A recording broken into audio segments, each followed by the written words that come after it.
A wrecking crew in Victorville, California today provides stark evidence of the collapse in housing. It would cost more for the developer to finish these 17 new houses and sell them than it would to just tear them down. So the bank called in bulldozers. With California house prices falling by 50% or more, those who bought during the bubble are in big trouble. Last November, Mountain House, a new planned community 60 miles east of San Francisco, became notorious as a place where 90% of the 3,000 homeowners owed more than their houses were worth.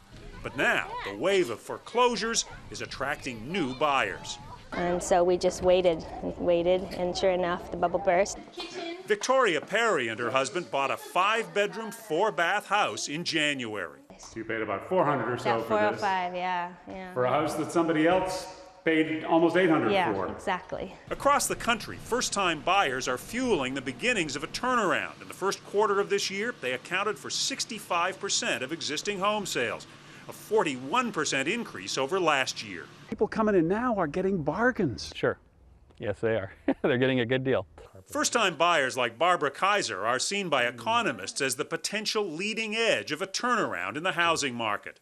A few years ago, we'll never own a house. Never. We wouldn't have bought a house at all a few years ago. We couldn't afford it, and it would have been smarter to rent. So right now, it's a really smart time to buy. In Mountain House, 66 homes sold in the first quarter of this year, almost triple the 24 that sold in the same period a year ago. It's a glimmer of hope also seen in other communities. In Sacramento, sales are up by 45% over this time last year. In Las Vegas, up by 35%. But as the destruction in Victorville dramatically shows, not everyone is convinced the worst is over. John Blackstone, CBS News, Mountain House, California.